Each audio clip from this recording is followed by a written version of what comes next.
नमस्कार, मैं आपके साथ ओजस्वी श्रीवास्तव और आप देख रहे हैं सी न्यूज भारत। वक्त हो चुका है मध्य प्रदेश बुलेटिन का। इस बुलेटिन में बात करेंगे भोपाल की, जहां भगवान परशुराम मंदिर में शस्त्र पूजन का आयोजन किया गया। वहीं अगली खबर भी भोपाल से है, जहां नकली नोट का लालच देकर ठगी करने वाले आरोपियों का वीडियो सामने आया। साथ ही अगली खबर भी भोपाल से ही है, जहां कांग्रेस ने बेटी बचाओ अभियान के तहत पूरे प्रदेश में जनप्रतिनिधियों को ज्ञापन देकर अपनी मांग रखी। इन तमाम खबरों पे करेंगे विस्तार से चर्चा इस बुलेटिन में। भोपाल में भगवान श्री परशुराम मंदिर में शास्त्र एवं शस्त्र पूजन का आयोजन किया गया। ट्रस्ट के अध्यक्ष अनिल भार्गव ने बताया कि प्रतिवर्ष कार्यक्रम का आयोजन किया जाता है। प्रमुख अतिथि वरिष्ठ पत्रकार आदित्य नारायण उपाध्याय ने कहा कि पारंपरिक रूप से शास्त्रों का प्रशिक्षण गुरुकुल में सभी को दिया जाता था और शास्त्रों के साथ ही शस्त्रों में भी ब्राह्मण पारंगत थे, किंतु शास्त्रों का प्रयोग केवल शांति बनाए रखने, आत्मरक्षा और असुरी प्रवृत्ति पर अंकुश के लिए ही किया जाना चाहिए। कार्यक्रम संयोजक दिनेश शर्मा, चंद्र प्रकाश भार्गव, डॉक्टर अनिल भार्गव वायु, अवध नारायण पुजारी, राधेश्याम ठेकेदार के साथ ही निशानेबाजी बच्चे उपस्थित थे। कार्यक्रम उपरांत कन्या भोज का भी आयोजन किया गया। भोपाल के प्रसिद्ध परशुराम मंदिर में आज शस्त्र पूजन का आयोजन रखा गया। क्या कहना चाहेंगे, जो शस्त्र पूजा की जाती है आज?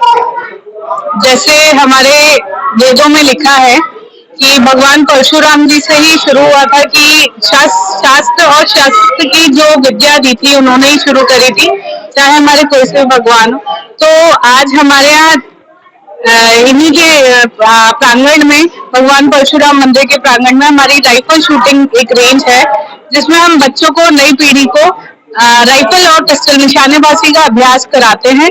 जैसे पहले गुरुकुल होता था जहाँ पे शास्त्र के साथ साथ शस्त्र भी चलाना सिखाते थे, तो हमारे शस्त्र का तो विद्या यहाँ से प्राप्त होती है, लेकिन परशुराम भगवान के माध्यम से अब यहाँ पे शस्त्र की विद्या भी प्राप्त होती है।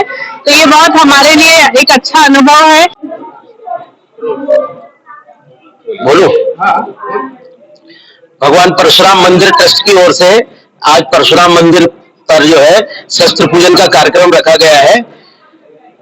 शांति के लिए शक्ति आवश्यक है। ब्राह्मण हमेशा जो है शांति का पुजारी रहता है, शांति का प्रतीक रहता है और शांति चाहता है, लेकिन शांति बनाए रखने के लिए भी शक्ति की आवश्यकता है। हमेशा ब्राह्मणों ने अधिकांश शस्त्र नहीं उठाए हैं, उन्होंने राजाओं को शस्त्र में प्रशिक्षित किया है। आज साथ दशहरा है और शस्त्र पूजन की जी, तो आज परशुराम मंदिर में शस्त्र पूजन का आयोजन रखा गया है। क्या आप संदेश देना चाहेंगे? मैं सबसे पहले तो बुराई पे अच्छाई के प्रतीक के पर्व दशहरे पे सभी बंधुओं को, बहनों को, भाइयों को, सभी को दिल से शुभकामनाएं देना चाहता हूँ और मैं ईश्वर से प्रार्थना करता हूँ कि हमेशा बुराई पे अच्छाई की जीत होती रहे। जहां तक शस्त्र और शास्त्र का सवाल है, हमारे भगवान परशुराम शस्त्र और शास्त्र दोनों के ज्ञाता थे। शस्त्र पूजन एक प्रतीकात्मक हमारे मंदिर में ये कराई गई है, जिससे कि शस्त्र पूजा प्रतीकात्मक रूप से हमारे मंदिर में शुरू की गई है और ये लगातार 5वें साल है ये इसमें प्रवेश की गई है। इससे यही लोगों को संदेश आता है कि जहां अनुशासन जरूरी है और अनुशासन रखने के लिए शस्त्र का होना भी जरूरी है। भोपाल से सी न्यूज संवाददाता मनीष वर्मा की रिपोर्ट। भोपाल में झाबुआ विधायक एवं मध्य प्रदेश युवा कांग्रेस के पूर्व अध्यक्ष विक्रांत भूरिया ने प्रदेश सरकार की पूरी तरह से ध्वस्त कानून व्यवस्था पर बड़ा सवाल उठाते हुए कहा कि आखिर क्या कारण है कि प्रदेश में लगातार ड्रग्स जैसे मादक पदार्थों के अवैध कारोबार लगातार उजागर हो रहे हैं। भोपाल में 1800 करोड़ की ड्रग्स पकड़े जाने का मामला अभी ठंडा नहीं हुआ कि आज फिर झाबुआ के मेघनगर में 170 करोड़ का ड्रग्स का बड़ा कारोबार गुजरात की पुलिस द्वारा पकड़ा गया है। कल जो झाबुआ में हुआ बेहद शर्मनाक है। पहले भोपाल में 1800 करोड़ की ड्रग्स पकड़ाई गई, फिर कल झाबुआ में 170 करोड़ की ड्रग्स मेघनगर तहसील से औद्योगिक क्षेत्र से पकड़ाई गई। क्या कारण है कि बाहर की एजेंसियों को मध्य प्रदेश में आना पड़ रहा है ताकि ड्रग्स को पकड़ सके? क्या मध्य प्रदेश की सरकार सो रही है? क्या मध्य प्रदेश की पुलिस को भनक तक नहीं लग रही है कि इतना बड़ा रैकेट चल रहा है? क्या मध्य प्रदेश पूरे देश में ड्रग्स का हॉटस्पॉट बन गया है? और सबसे बड़ी दुख की बात यह है कि जिन फैक्ट्रियों को, जहरीली फैक्ट्रियों को गुजरात में जगह नहीं मिलती, उनको मेघनगर के औद्योगिक क्षेत्र में आराम से परमिशन मिल जाती है। क्या इसमें सरकार की मिलीभगत नहीं है? और पहले ही शराब के कारण युवा बर्बाद हो रहा है, झाबुआ जिले का आदिवासी बर्बाद हो रहा है, और अब ड्रग्स के कारण जगह जगह लोग तबाह हो रहे हैं, परिवार तबाह हो रहे हैं। और सबसे बड़ी दुख की बात है कि लाल पानी की समस्या इस औद्योगिक क्षेत्र के कारण आज पीने का पानी तक मेघनगर और आसपास के क्षेत्रों में नहीं बचा है। सरकार को जागना चाहिए इससे पहले कि पैसों की लत के चक्कर में सरकार सारे युवाओं का भविष्य बर्बाद कर दे। भोपाल से सी न्यूज़ संवाददाता मनीष की रिपोर्ट। भोपाल में नकली नोट का लालच देकर ठगी करने वाले आरोपियों का वीडियो सामने आया है। आरोपी नकली नोट बनाने का तरीका बताकर लोगों से पैसे ठगते हैं। आरोपियों ने झांसा दिया था कि 9.60 लाख रुपए के खर्च में 85 लाख रुपए के नोट तैयार कर देंगे। आरोपी पानी में पाउडर और केमिकल डालकर नोट बनाने का झांसा देते थे। हाथ की सफाई दिखाकर आरोपी कांच के बीच में रखा कागज निकाल लेते थे।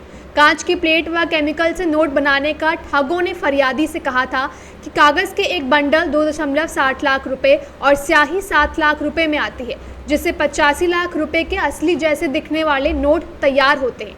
जिसके बाद आरोपी ने एक फ्लैट में ले जाकर फरियादी को नोट बनाकर दिखाए। नकली नोट का सामान लाने का कहकर फरियादी से आरोपियों ने 5,60,000 ठगे थे। नकली नोट बनाने के लिए मशीन, कागज और स्याही की जरूरत पड़ती है। पानी में किसी भी कीमत पर नोट नहीं बन सकते। फरियादी राजकुमार मेहरा के द्वारा क्राइम ब्रांच में शिकायत की गई थी कि उसका परिचित व्यक्ति जो उस्मान है, उसके द्वारा उसको ये बताया गया था कि एक उसके पास तरकीब है जिसके माध्यम से वो कई गुना पैसे कमा सकते हैं, नोट बड़ी मात्रा में बना सकते हैं। इसके लिए केमिकल्स और विभिन्न तरह के सामान की आवश्यकता होगी। इससे काफ़ी बड़ा मात्रा में जो नोट बनाकर उनको चलाकर एकदम अमीर बनाया जा सकता है। और इसी झांसे में आकर राजकुमार मेहरा के द्वारा उस्मान के भरोसे में आकर 6.5 लाख रुपए करीब इस सामान पर खर्च किए गए और इसमें इनके द्वारा कुछ सामग्री खरीदी गई जिसे क्राइम द्वारा जब्त किया गया है। इस मामले में 2 आरोपियों को क्राइम ब्रांच द्वारा गिरफ्तार किया गया है। 2 फरार हैं, इनकी तलाश जारी है। विवेचना में और भी व्यक्ति। भोपाल से सी न्यूज़ संवाददाता मनीष की रिपोर्ट। भोपाल में आज भारतीय जनता पार्टी के प्रदेश अध्यक्ष व खजुराहो सांसद विष्णुदत्त शर्मा ने विजयपुर और बुधनी विधानसभा के होने वाले उपचुनाव को लेकर प्रेस वार्ता की। आइए जानते हैं प्रेस वार्ता के दौरान उन्होंने क्या कुछ कहा। भारतीय जनता पार्टी मध्य प्रदेश के चुनाव समिति की बैठक संपन्न हुई है। चुनाव समिति के अंदर मध्य प्रदेश के अंदर 2 होने वाले उपचुनाव, विजयपुर विधानसभा और हमारी बुधनी विधानसभा के 2 आगामी समय में उपचुनाव हैं। उन उपचुनावों के बारे में जो चर्चा करने की आवश्यकता थी, उन पर पूरी चुनाव समिति ने आज चर्चा की है और चुनाव समिति के माध्यम से जो आवश्यक सुझाव आए हैं, उन सुझावों के आधार पर पैनल बना करके केंद्रीय नेतृत्व को हम आज उसको भेज देंगे। इसलिए हमारी चुनाव समिति के सभी सम्मानित सदस्यों ने मिलकर के इस पर चर्चा की है। भारतीय जनता पार्टी के संगठन के महापर्व में सदस्यता का अभियान 15 तारीख को सेकंड फेज का समापन है।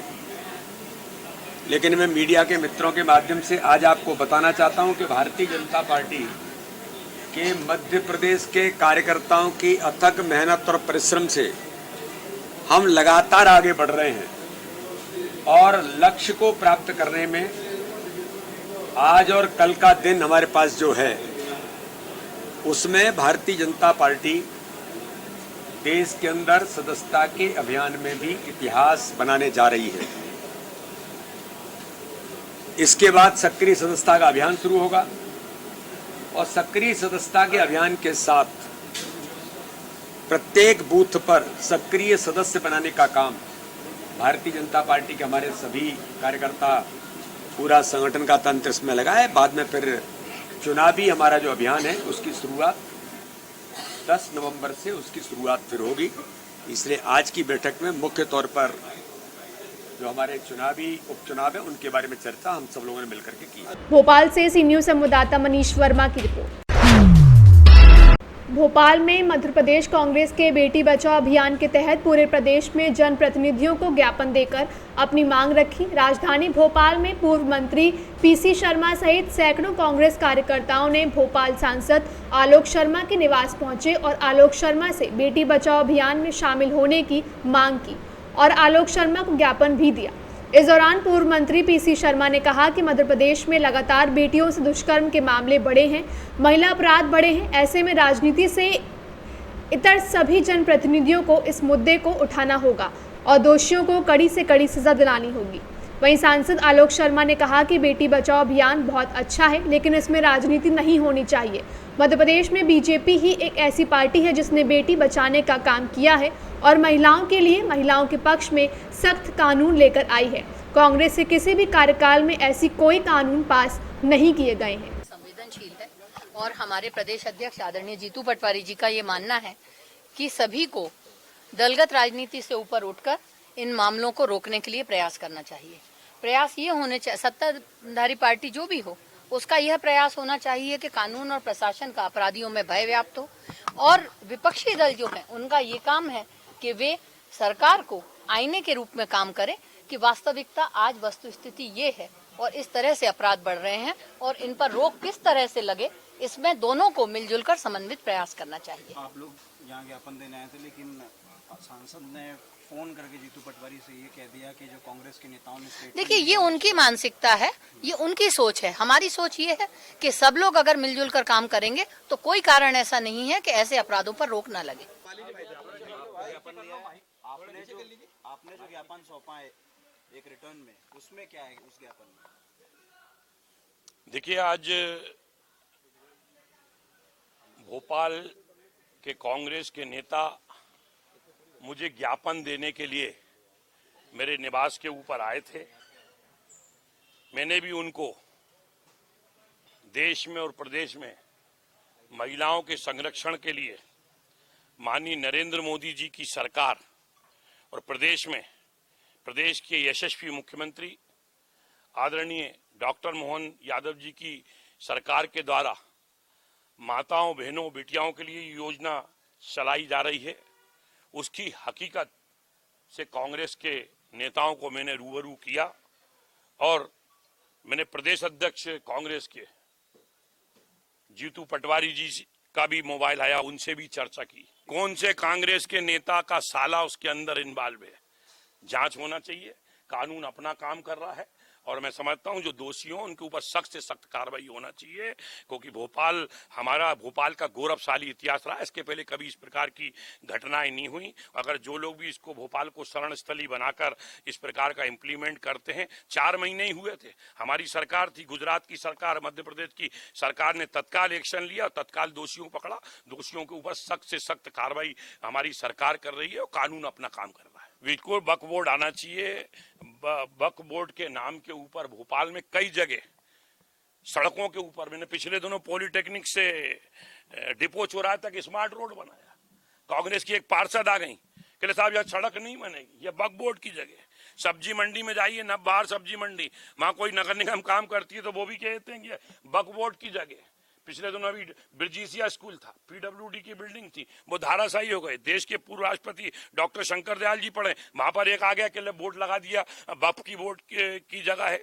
मैं समझता हूँ ये नहीं होने देंगे। कई ऐसे भी मुस्लिम संगठन के लोग हैं जिन्होंने आकर हमसे बात करी है। अब एशिया की सबसे बड़ी ताजुल मस्जिद है, नवाब सिद्दीक हसन साहब का तालाब आपने देखा होगा, उसके सामने अब वहां पे भी इनायत हिब्बे नामे लिया है और उसके ऊपर भी कोर्ट से केस हार गए। क्या तालाब को तालाब रहना चाहिए? मेरा मानना है तालाब के ऊपर क्या नर्सिंग होम बनना चाहिए? क्या तालाब के ऊपर नर्सिंग होम बनाती है? कोर्ट का आदेश आ गया, उनको तोड़े, उसके ऊपर भी शीघ्र कार्रवाई होना चाहिए। देखिए, मैं कह रहा हूं कि सारा जो कानून बनाने का काम तो कांग्रेस ने आज तक नहीं किया, ना कांग्रेस के नेताओं ने किया। कांग्रेस के किसी भी जनप्रतिनिधि को उठा लीजिए, नहीं तो मैं आपको अक्षर सा बताता हूं किस तारीख को प्रदेश के पूर्व मुख्यमंत्री जी ने क्या किया। प्रदेश के पूर्व सांसद जी ने क्या टिप्पणी करी, प्रदेश के पूर्व विधायक जी ने क्या टिप्पणी करी, प्रदेश के पूर्व मंत्री जी ने क्या टिप्पणी करी। आपको खुद मालूम है, आप तो खुद मीडिया के अंदर उनको दिखाने का काम करते हैं। अगर इन घटनाओं पे अंकुश लगाने का काम अगर किसी ने मध्य प्रदेश में किया है, देश में पहला राज्य बना मध्य प्रदेश, भारतीय जनता पार्टी की सरकार ने किया है। कानून बन गया, कोर्ट ने सजा सुना दी अब कि उनको फांसी होगी। अब कब होगी फांसी, ये सम्मानीय न्यायालय के बीच का मामला है। मुझे उम्मीद है कि सम्मानीय न्यायालय इसको जल्दी से जल्दी इनको फांसी के ऊपर की सजा जो सुनाई गई है इसका इम्प्लीमेंट करेगा। भोपाल से सी न्यूज संवाददाता मनीष की रिपोर्ट। फिलहाल इस बुलेटिन में बस इतना ही। देश दुनिया की तमाम खबरों के लिए देखते रहिए सी न्यूज भारत।